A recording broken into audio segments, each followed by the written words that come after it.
प्रधानमंत्री मोदी के बड़े बड़े दावों के 24 घंटे भी नहीं बीते हैं। 24 घंटे भी प्रधानमंत्री मोदी के अमेरिका में दिए उस बयान के नहीं बीते हैं, जिस बयान में प्रधानमंत्री मोदी ने एक अमेरिकी पत्रकार के सवाल का जवाब देते हुए कहा कि लोकतंत्र भारत की रगों में है, लोकतंत्र हमारा डीएनए है, भारत में किसी भी प्रकार का भेदभाव नहीं होता, कास्ट, रिलीजन और क्रीड के आधार पर किसी भी तरह से भेदभाव भारत में किसी के साथ नहीं होता और भारत संविधान और लोकतंत्र के आधार पर चलता है। लेकिन 24 घंटे के भीतर प्रधानमंत्री मोदी के इस बड़े दावे को पलीता उनकी ही पार्टी के एक मुख्यमंत्री ने लगाया है। उस मुख्यमंत्री का नाम है हेमंत बिस्व शर्मा, असम के मुख्यमंत्री हैं।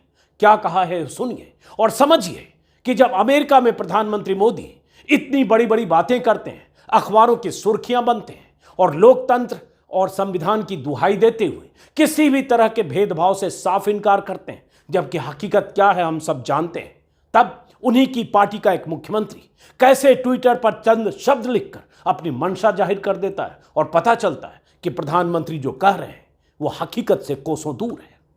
क्या लिखा है और क्यों मैं ऐसा कह रहा हूं? यह प्रधानमंत्री मोदी के उस साझा प्रेस कॉन्फ्रेंस की तस्वीर है, जिस तस्वीर के साथ आज के अखबारों की वो सुर्खियां हैं जो आपने सुबह पढ़ी है, जिसका जिक्र मैंने किया, जिसे पढ़कर लगेगा कि प्रधानमंत्री मोदी ने कितनी बड़ी बात कर दी। चैनलों पर लगातार कवरेज है, तालियां हैं, शोर है, और यह कि प्रधानमंत्री मोदी ने करारा जवाब दे दिया उस अमेरिकी पत्रकार को जिसने कहा था कि भारत में अल्पसंख्यकों के प्रति सलूक होता है, उसके प्रति आप क्या सोचते हैं। रवैये पर सवाल उठाया था, भारत सरकार के रवैये पर। यह तस्वीर तब की है, लेकिन ये एक ट्वीट है जो आज न सिर्फ वायरल हो रहा है बल्कि ट्विटर पर ट्रेंड भी हो रहा है। हुसैन ओबामा कुछ देर पहले नंबर 1 ट्रेंडिंग पर था, हुसैन ओबामा। अब हुसैन ओबामा क्या है समझने की कोशिश कीजिए। आप जानते होंगे शायद कि बराक ओबामा का पूरा नाम बराक हुसैन ओबामा है। अब ये क्यों कहा, इसको समझाने के लिए पहले इस ट्वीट को समझिए और क्यों ये बात आई और क्यों मैं ऐसा कह रहा हूं। रोहिणी सिंह एक जर्नलिस्ट है, सीनियर जर्नलिस्ट। उन्होंने ट्विटर पर लिखा 3:24 पर, has an FIR been filed in Guwahati yet against Obama for hurting sentiments, is Assam police on its way to Washington to get Obama offloaded from some flight and arrest him.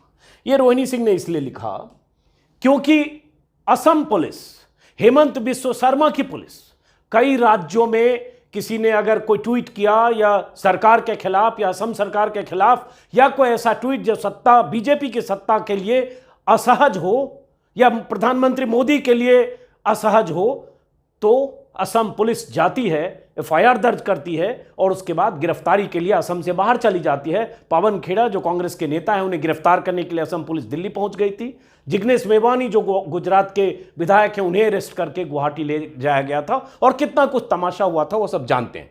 तो रोहिणी सिंह ने Barack Obama के उस बयान का जिक्र किए बगैर, चूंकि बराक ओबामा जो अमेरिकी प्रेसिडेंट रहे, 2 बार लगातार प्रेसिडेंट रहे 8 साल तक, और प्रधानमंत्री मोदी उन्हें माय फ्रेंड बराक कहते रहे, माय फ्रेंड बराक कहकर किस्से और कहानियां सुनाते रहे।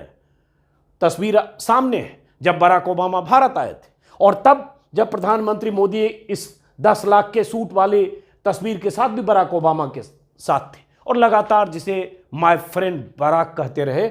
उस बराक ओबामा ने जब कल प्रधानमंत्री मोदी की तरफ से जो साझा प्रेस कॉन्फ्रेंस होनी थी जो बाइडेन के साथ, उसके पहले उन्होंने कहा CNN से एक इंटरव्यू में कि अगर मैं प्रधानमंत्री मोदी से बातचीत करता तो उनसे कहता कि वह भारत में अल्पसंख्यकों के अधिकारों की रक्षा नहीं करेंगे, तो ऐसी आशंका है कि भारत टूट सकता है, विभाजित हो सकता है, ऐसी कुछ बात कही। उससे नाराज एक बड़ा तबका भारत में है। रोहिणी ने इशारा यही किया कि क्या FIR फाइल होगी गुवाहाटी में बराक ओबामा के खिलाफ सेंटिमेंट, भावनाएं आहत करने के मुद्दे को लेकर, और असम पुलिस क्या वाशिंगटन जाएगी ओबामा को अरेस्ट करके गुवाहाटी लाने के लिए। जवाब जो दिया असम के मुख्यमंत्री ने, उसमें बीजेपी का दोमुहापन और मुसलमानों के प्रति बीजेपी के मुख्यमंत्रियों का रवैया वो आपको सामने दिखेगा। हेमंत विश्व शर्मा ने ट्विटर पर लिखा, there are many Hussain Obama. Hussein Obama, गौर करिएगा, बराक ओबामा का पूरा नाम बराक हुसैन ओबामा है। हालांकि उन्हें दुनिया में लोग बराक ओबामा ही बोलते हैं। उनके पिता अफ्रीकी मुस्लिम मूल के थे, इसलिए उनका पूरा नाम बराक हुसैन ओबामा है। तो हेमंत विश्व शर्मा ने लिखा, there are many Hussain Obama in India itself. Bharat में पहले से ही बहुत ज्यादा हुसैन ओबामा हैं। हुसैन पर जोर है कहने का मतलब। और हुसैन क्यों कहा जा रहा है आप समझ सकते हैं। We should prioritize taking care of them before considering going to Washington. The Assam police will act according to our own priorities. मतलब साफ साफ निशाना साधा हुसैन ओबामा कहकर कि यहां बहुत सारे हुसैन ओबामा हैं और हम अपनी प्राथमिकता तय करेंगे। वाशिंगटन जाने के बजाय असम पुलिस अपनी प्रायोरिटी के आधार पर एक्ट करेगी। ये एक मुख्यमंत्री ने लिखा और लिखने के बाद बहुत सारे लोग सवाल पूछते हुए ट्विटर पर असम के मुख्यमंत्री के इस बयान के हिसाब से ट्विटर पर ट्रेंड कर रहा है, नंबर 1 ट्रेंडिंग। अब सवाल यह उठता है कि ऐसा लिखना, इसके पीछे मंशा। और हेमंत विश्व शर्मा का जो पूरा ट्रैक रिकॉर्ड है, जिसमें लगातार अल्पसंख्यकों के प्रति उनका जो नजरिया बीते कुछ सालों से, और सब जानते हैं कि पहले कांग्रेस में थे, लेकिन 6-7 सालों के दौरान हेमंत विश्व शर्मा का ऐसा कायाकल्प हुआ है कि एक से एक उनके बयान, बहुत सारे लोग उनकी तुलना योगी आदित्यनाथ से करने लगते हैं कि 2 ऐसे मुख्यमंत्री बीजेपी के जो मुसलमानों के प्रति अपने रवैये को लेकर और कट्टर हिंदुत्ववादी एजेंडे को लेकर एक प्रवृत्ति के साथ आगे बढ़ने की कोशिश करें। बहरहाल ये उनका बयान आया, इस बयान की आलोचना तो लगातार हो रही है, लेकिन मकसद आप देख रहे हैं।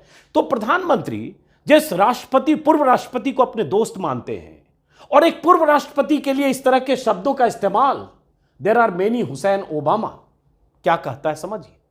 उसके बाद ट्विटर पर बहुत सारे लोग जो लिखने लगे, जैसे रोहिणी सिंह ने भी एक जवाब दिया, big former president of United States Barack Obama profiled as Muslim and equated with a criminal by a BJP chief minister, is this the official position of India. MEA को उन्होंने टैग किया। क्या यह भारत का ऑफिशियल पोजीशन है कि Barack Obama को आप एक मुस्लिम के तौर पर कहकर उनकी तुलना ऐसे आप कर रहे हैं जो हेमंत विश्व शर्मा ने किया। ये रोहिणी ने ट्वीट किया। रोहिणी के ही ट्वीट पर हेमंत विश्व शर्मा ने यह जवाब दिया था। उसके बाद बहुत सारे लोग लगातार लिख रहे हैं। मोहम्मद जुबैर ने लिखा कि ये रिलीजियस डिस्क्रिमिनेशन है चीफ मिनिस्टर के द्वारा by threatening to take care Indians like Hussein Obama. ये stresses on the name who criticize Indian government and speaks in line with former US president. ये जुबैर ने लिखा। वैसे ही सुहासिनी हैदर ने लिखा, a day after PM Modi said at the White House that there is no discrimination or targeting of minorities in India, और उसके बाद ये टैग किया। चूंकि प्रधानमंत्री मोदी ने कहा कि भारत में रिलीजन, कास्ट और क्रीड के आधार पर, धर्म और जाति के आधार पर कोई भेदभाव नहीं होता, तो इसलिए ये सारे लोग मुख्यमंत्री के उस ट्वीट के साथ ये सवाल पूछ रहे हैं। Shocking and disturbing, a day after PM says in Washington democracy is our DNA, is in our DNA and there is no discrimination in India।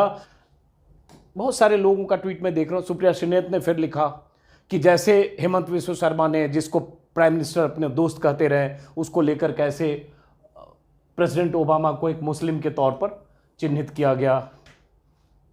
उसके बाद सूर्य प्रताप सिंह एक पूर्व IAS अधिकारी हैं, उन्होंने लिखा, जिसे कभी पीएम मोदी ने मेरा मित्र बराक कहा, आज उसी पर बीजेपी का एक सीएम द्वारा हुसैन ओबामा यानी मुस्लिम कहकर व्यंग किया जा रहा है। इस तरह से वो सारे लोग लिख रहे हैं। स्वाति चतुर्वेदी ने भी लिखा, why have you sabotaged PMO India, tag करते लोग USA trip, the dog whistles and religious profiling is par of course.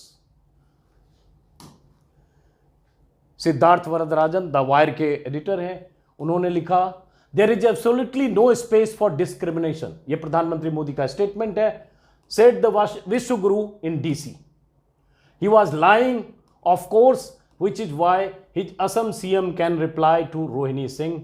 मतलब कहा कि सीधे सीधे प्रधानमंत्री झूठ बोल रहे हैं अगर वो कहते हैं कि भारत में कोई भेदभाव नहीं है कास्ट या रिलीजन के आधार पर। ऐसे बहुत सारे ट्वीट्स हैं, अब कितने ट्वीट गिनाऊं, लेकिन सवाल फिर वही उठता है कि प्रधानमंत्री मोदी जब कहीं विदेश में या देश में जब बड़ी बड़ी बातें करते हैं तो ऐसी बातें करते हैं, लोकतंत्र और संविधान की दुहाई देते हैं, किताबी बातें करते हैं, सैद्धांतिक बातें करते हैं, नैतिक बातें करते हैं, कई बार विश्वगुरु की तरह बात करते हैं, कई बार संत की तरह बात करते हैं, कई बार महामना मोदी बनकर बात करते हैं, लेकिन उनकी ही पार्टी के मंत्री, मुख्यमंत्री, सांसद, मैंने सुबह के वीडियो में भी विस्तार से आपको बताया था कैसे उनके बयान होते हैं, कैसे अल्पसंख्यकों को टारगेट पर रखते हैं। और तो और लोकतंत्र की दुहाई प्रधानमंत्री मोदी ने अमेरिका में दी थी और देते हैं लोकतंत्र की दुहाई, अभिव्यक्ति की आजादी की दुहाई।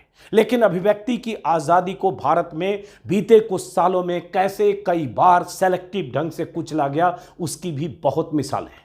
कैसे बहुत सारे अल्पसंख्यक अलग अलग मामलों में फंसाकर, दंगों से लेकर तमाम तरह के ऐसे मामलों में फंसाकर उन्हें जेलों में ठूसा गया, उन पर यूएपीए, सेडिशन से लेकर और ऐसी धाराएं लगाई गई, जिस एनएसए तक लगाया गया, जिसमें महीनों सालों तक उन्हें जेलों में सरना पड़ा। सिद्दीक कप्पन से लेकर डॉक्टर कफील तक कई ऐसे नाम मिसाल के तौर पर सामने हैं। कुछ छूटे, कुछ आज भी जेल में हैं। लेकिन वही प्रधानमंत्री जब अमेरिका में कहते हैं तो कम से कम 24 घंटे, 48 घंटे, 24 दिन तक तो उनके कहे का लिहाज रख लेते हैं। लेकिन एक मुख्यमंत्री अगर इस तरह से ट्वीट करता है हुसैन ओबामा, और इशारों में हर आलोचना करने वाली आवाज को हुसैन से चिन्हित करता है, तो मकसद और मतलब आप समझ लीजिए। और ये कोई पहली बार नहीं है, ऐसे भी ये वोट को लेकर भी एक उनका कुख्यात बयान है, कुछ दिन पहले मैं देख रहा था, जिसमें उन्होंने कहा था, शायद 1-2 साल पहले, जिसमें उन्होंने कहा था कि मियाँ मुसलमान हमें वोट नहीं देते हैं, मियाँ मुसलमान हमें वोट नहीं देते हैं। यही बीजेपी के नेताओं का अपना रवैया और तरीका है। वो मानते हैं कि मुसलमानों की हैसियत हमारे लिए कोई नहीं है, अगर मुसलमान हमारे लिए मायने नहीं रखता क्योंकि बहुसंख्यक आबादी हमारे साथ है, तो मुस्लिम की हम परवाह क्यों करें, या मुसलमानों को जब तक टारगेट नहीं करेंगे, जब तक मुसलमानों को उनकी हैसियत नहीं दिखाएंगे, तब तक हिंदुत्व का एजेंडा कैसे बढ़ेगा और बहुसंख्यक आबादी की गोलबंदी कैसे होगी। यही तरीका है। लेकिन कहने के लिए जब मंच होता है, जब उनकी वॉइस प्रधानमंत्री की रिकॉर्ड होती है, दुनिया के सामने जानी होती है, तब उसी तरह की बात करते हैं जैसे अमेरिका में उन्होंने कहा कि लोकतंत्र हमारे डीएनए में है, लोकतंत्र हमारी रगों में है, लोकतंत्र को हम जीते हैं, भेदभाव का कोई सवाल नहीं, और मिसाल सामने है। तो फिलहाल इस वीडियो को खत्म करते हैं, फिर मुलाकात होगी किसी और वीडियो में। अगर आपने अब तक मेरे यूट्यूब चैनल को सब्सक्राइब नहीं किया तो सब्सक्राइब करेंगे, और सब्सक्राइब किया तो ज्वाइन करेंगे। नमस्कार।